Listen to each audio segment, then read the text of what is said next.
వాగర్థావివ సంపృక్తౌ వాగర్థ ప్రతిపత్తయే జగతః పితరౌ వందే పార్వతీ పరమేశ్వరౌ. ఆదిత్యాయ చ సోమాయ మంగళాయ బుధాయ చ గురుశుక్ర శనిభ్యశ్చ రాహవే కేతవే నమః. శృంగేరి జగద్గురు పీఠాధిపతులకి, కంచి పీఠాధిపతులకి నమస్కారములు తెలియచేసుకుంటూ కార్యక్రమాన్ని ప్రారంభిద్దాం. శని త్రయోదశి అయితే 27వ తారీఖు జూన్ నెలలో వస్తున్నటువంటిది శని త్రయోదశి. ఈ రోజున ప్రధానంగా ఎందుకు ఇంత గొప్పగా శనికి సంబంధించినదిగా చెప్పుకుంటారు అనంటే, గత జన్మలలో చేసినటువంటి కర్మదోష ప్రభావాలని కష్టాల రూపంలో అనుభవింపచేసే అధికారము శని భగవాని చేతిలో ఉంటుంది. ఈ కష్టాలని కష్టపడుతూ చేసేదానికంటే ఆ కష్టాలని అధిగమించే విధంగా ఆ కష్ట బాధలు మనకు తెలియకుండా దైవానుగ్రహంతో ఆ కష్టాలని దాటవేయగలిగేటువంటి శక్తి ఈ యొక్క శనిగ్రహ ఆరాధన వల్ల కలుగుతుందని చెప్పవచ్చు. అంటే మీకు ఉదాహరణకు తెలియచేస్తానండి, వీక్షించేటువంటి ప్రేక్షకులు కూడా గమనించాల్సినటువంటిది, మనం ఎండాకాలమైన వర్షాకాలమైన మన ఇంటి నుంచి బస్టాండ్కి వెళ్ళి పని చేసుకోవాలి. సాధారణంగా మనం వెళితే ఎండకు ఎండుతూ వానకి తడుస్తూ మన పని చేసుకొని వస్తాం. కానీ దైవానుగ్రహాన్ని పొందినటువంటి వ్యక్తికి దైవానుగ్రహం అంటే ఎలా ఉండాలి అంటే, ఆ కష్టం కూడా కష్టం విలువ తెలియకుండా మనకు పని జరిగిపోతుంది. ఎలా మీకు తెలియచేస్తాను. ఇదే బస్టాండ్ దగ్గరికి వెళ్ళాలనుకున్నప్పుడు ఒక గొడుగు పట్టుకొనో లేదా రెయిన్ కోట్ వేసుకొనో లేదా కారులో వెళ్ళి మన పని చేసుకొని వస్తాం. ఇక్కడ మీరు గమనించాల్సినటువంటిది ఏంటనంటే, కర్మ సంబంధమైనటువంటిది ఆ పని చేయడం మాత్రం వెళ్ళడం మాత్రం తప్పలేదు. అక్కడికి వెళ్ళడానికి మనం కష్టపడాలి. ఇక్కడ కష్టం ఏమీ తగ్గలేదండి, పని ఏమీ తగ్గలేదు. కానీ ఎండలో గొడుగు, వానలో రెయిన్ కోటు లేదా కారు, ఇవి సమకూరడం వల్ల ఆ కష్టాన్ని మనం అధిగమించగలిగే శక్తిని మనం పొంది ఉన్నాం. ఇదే దైవానుగ్రహం అంటే. కాబట్టి ప్రధానంగా గత జన్మలలో చేసినటువంటి పాపకర్మలకి సాక్షిభూతుడు, పుణ్యకర్మలకి కూడా సూర్య భగవానుడు. ఈ జన్మలలో అనుభవించాలి అనంటే పాపకర్మలకి ఈ యొక్క కర్మల్ని అనుభవించే అధికారము శని భగవాని చేతిలో ఉంటుంది. ధనము రావాలన్నా ధనం పోవాలన్నా, ఆరోగ్యం రావాలన్నా ఆరోగ్యం పోవాలన్నా, అన్ని సమస్తమైనవి కూడా శని యొక్క చేతిలో ఉంటాయి.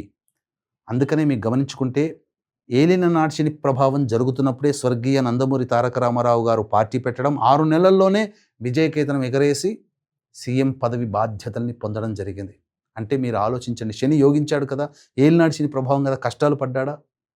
బర్తరఫ్ అయినా మళ్ళీ తిరిగి అదే ఏలినాటి శని ప్రభావంలో మళ్ళీ తిరిగి పదవిని రెండోసారి కూడా దక్కించుకోగలిగాడు. అంత గొప్ప శక్తిని ఇస్తుంది శని భగవానుడు. అదే పాపకర్మలు చేసిన ప్రభావంలో మనిషి ఇబ్బందులు పడతాడు. అటువంటి సందర్భంగా ఆ యొక్క శని యొక్క ప్రభావాన్ని తగ్గించడం కోసం కొన్ని పుణ్యతిథులు చెప్పబడ్డాయి. అందులో శనికి ప్రత్యేకముగా త్రయోదశి తిథి అనేటువంటిది ఉంది. ఈ త్రయోదశి తిథి వివరిస్తాను మీకు. త్రిమూర్తులలో సృష్టి స్థితి లయకారకాలలో లయకారకుడు పరమేశ్వరుడు.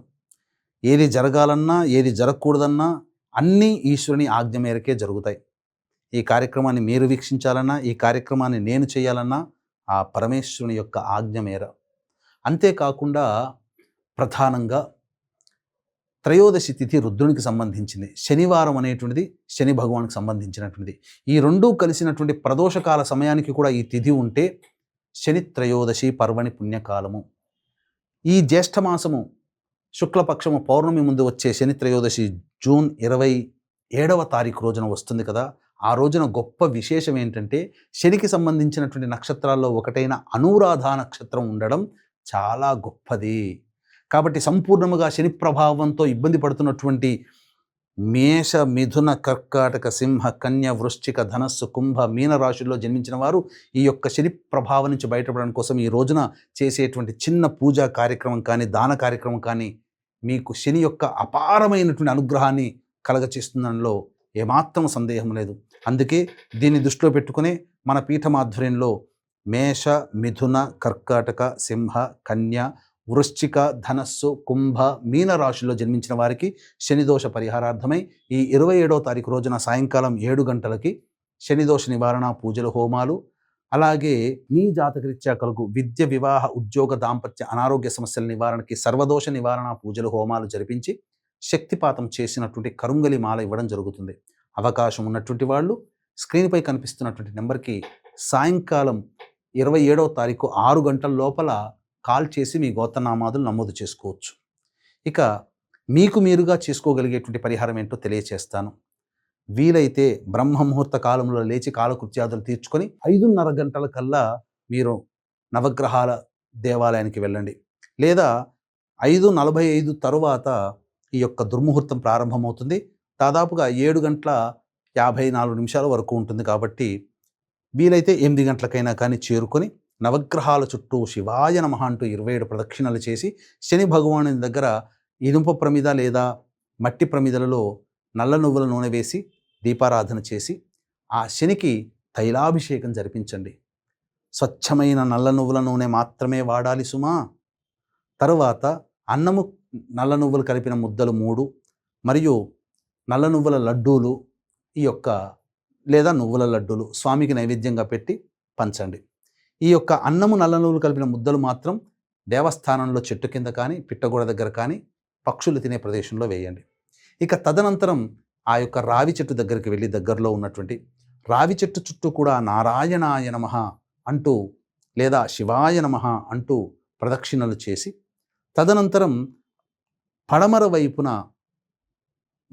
పడమర వైపు దగ్గరికి వెళ్ళి అక్కడ 2 ఇస్తరాకులు వేసి దాని మీద 1/4 కిలో కానీ 100 గ్రాములు కానీ నల్ల నువ్వులు ధారగా పోసి దాని మీద 3 తమలపాకులు పెట్టి ఇనుప ప్రమిద కానీ మట్టి ప్రమిద కానీ నల్ల నువ్వుల నూనెతో దీపారాధన చేసి తదనంతరం కాళ్ళు చేతులు కడుక్కొని అవకాశం ఉండి శక్తి ఉంటే బ్రాహ్మణుని పిలిపించుకొని ఆ బ్రాహ్మణుడికి నల్ల నువ్వులు, నల్ల బట్ట, ఇనుపబాణి, నల్ల మేకు, అలాగే నల్ల నువ్వుల నూనె, బెల్లము, పత్తి, గళ్ళ ఉప్పు, గేదె నెయ్యి ఇవన్నీ కూడా బ్రాహ్మడికి సంకల్పం చెప్పి దానం చేయండి. ఇందులో అవన్నీ దొరికినా పర్వాలేదు, లేదా 1-2 దొరికినా వాటిని దానం చేయండి. కానీ నల్ల నువ్వుల నూనె ప్రత్యక్షంగా దానం చేయండి. ఈ విధంగా చేయడం వల్ల సమస్తమైనటువంటి శనిదోష బాధలు తొలగిపోతాయి. ముఖ్యంగా శని ప్రభావం వలన అనారోగ్య సమస్యలు వస్తాయి, డబ్బుకి లోటు ఏర్పడుతుంది, రాని బాకీలు వసూలు కావు, అప్పులిచ్చిన వాళ్ళు తిరిగి ఇవ్వలేరు. అలాగే ప్రతిరోజు దినదిన గండం నూరేళ్ల ఆయుష్ అన్నట్టుగా అనవసరంగా పదవి యోగాన్ని కోల్పోతారు, నిరుద్యోగం ఏర్పడుతుంది. ఇలా 1-2 చికాకుతో కూడుకున్న జీవితం. ఇంట్లోనైనా సంతోషంగా ఉంటారంటే ఇంట్లో కూడా సంతోషంగా ఉండలేరు. అలాగే బయటైనా గౌరవం ఉంటుందంటే గౌరవ మర్యాదలకు ఇబ్బంది కలుగుతుంటుంది.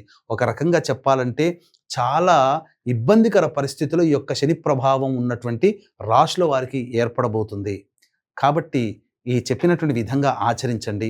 మధ్యాహ్నం 12:45 నుంచి 1:45 వరకు కూడా ఈ యొక్క శనిహోర ఉంటుంది. ఈ శనిహోర సమయంలో మానసిక శారీరక వికలాంగులకి తినే పదార్థాలు బహుమతులు ఇచ్చి సంతోషపరచండి. పారిశుద్ధ్య కార్మికులకి కిచెన్ సామాను కొనిపెట్టండి, లేదా 10 రూపాయలు తాగడానికి ఛాయ్ తాగడానికి వాళ్ళకి ఇవ్వండి, సంతోషంగా ఉంటుంది. ఇక సాయంకాల ప్రదోషకాల సమయం వరకు కూడా నిద్రపోకుండా ఉండి ప్రదోషకాల సమయంలో కాళ్ళు చేతులు మొహము నోరు నింట 3 పుక్కిలించి ఉమ్మేసి తదనంతరం దేవాలయానికి చేరుకొని పరమేశ్వరునికి అర్చన చేయించుకోండి. నీలిరంగు పుష్పాలు, నీలిరంగు శంకు పుష్పాలతో అర్చన చేయడం. అవకాశం ఉంటే ప్రదోషకాల సమయంలో బాహ్య దేవాలయం గనక ఉంటే ఆ సమయంలో శివలింగానికి కానీ కాలభైరవుడికి కానీ నల్ల నువ్వుల నూనెతో లేదా ఆవ నూనెతో ఈశ్వరుడికి అభిషేకము, కాలభైరవునికి అభిషేకం జరిపించి ఈ విధంగా చెప్పిన విధంగా అర్చన చేయండి. సాయంకాలం చంద్రదర్శనం చేసుకొని భోజనం చేయండి. ఈ విధంగా ఎవరైతే నియమాన్ని పాటిస్తారో వాళ్ళకి తప్పకుండా ఆ శని యొక్క ప్రభావం ఉంటుంది. మళ్ళీ చెప్తున్నాను, శని యొక్క ప్రభావం ఉన్నటువంటి రాశులు మేష, మిథున, కర్కాటక, సింహ, కన్య, వృశ్చిక, ధనస్సు, కుంభ, మీన రాశులు.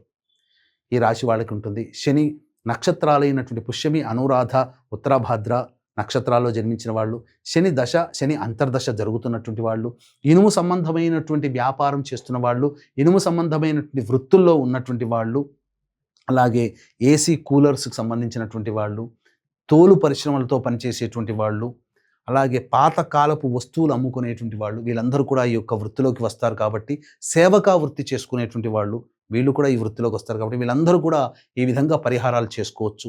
లేదా అవకాశం ఉంటే మంత్ర పరిహారంలో భాగంగా సశాస్త్రీయంగా మన పీఠం ఆధ్వర్యంలో శనిదోష నివారణ పూజల హోమాలు 27వ తారీఖు రోజున సాయంకాలం 7 గంటలకి ప్రారంభమవుతాయి. కాబట్టి 27వ తారీఖు సాయంత్రం 6 గంటల లోపల మీ గోత్రనామాదులు కనిపించే నెంబర్కి కాంటాక్ట్ చేసి నమోదు చేసుకోవచ్చు. ఈ విధంగా చేసుకోవడం ద్వారా అపారమైనటువంటి శని యొక్క అనుగ్రహాన్ని పొంది మీరు కష్టాల కడిలలో ఉన్నటువంటి వాళ్ళకి ఆ యొక్క మార్గం సుగమమవుతుంది. ఆనందకరమైనటువంటి జీవితాన్ని పొందుతారు. కొంత ప్రశాంతత, కొంత పనులలో అభివృద్ధి, కాస్త సంతోషంతో కూడుకున్న జీవన విధానం మీకు లభిస్తుంది అని చెప్పడంలో ఏమాత్రం సందేహం లేదని తెలియచేస్తూ, సర్వం శ్రీ ఉమామహేశ్వర పరబ్రహ్మార్పణమస్తు.